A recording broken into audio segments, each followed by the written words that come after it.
Voici un tour de l'actualité régionale rapporté dans les différents médias avec Ariane Auberbonne. Dans vos médias régionaux cette semaine, selon Radio CHNC, 134 nouvelles places en garderie sont annoncées pour la Gaspésie et les îles de la Madeleine par le ministère de la Famille. 24 places s'ajoutent dans Avignon, Bonaventure et Rocher-Percé. Radio-Canada nous informe que près de 700 000 sont octroyés aux organismes soutenant les proches aidants dans la région. L'appui lancera un appel de projet pour distribuer les fonds. Le Gaspésie Nouvelle annonce que l'aérogare de Grande-Rivière sera rénové. Les travaux sont estimés à 1,5 million de dollars et les 2 paliers de gouvernement participeront au financement. La réfection de la toiture de la cathédrale de Gaspé coûte nettement plus cher que prévu selon CHAU-TVA.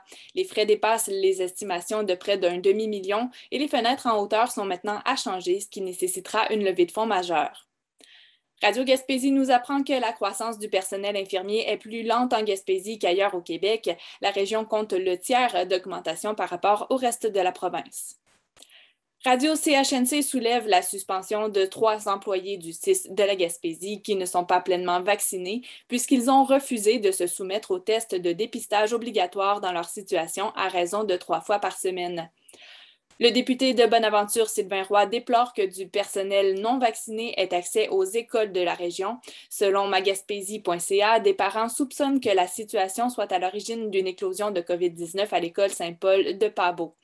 Et finalement, une librairie ouvre ses portes à Percé et celle-ci sera ouverte toute l'année. Patrice Dansereau et Nathalie Clément offrent également des services de papeterie, un espace de lecture et d'écriture ainsi qu'un café.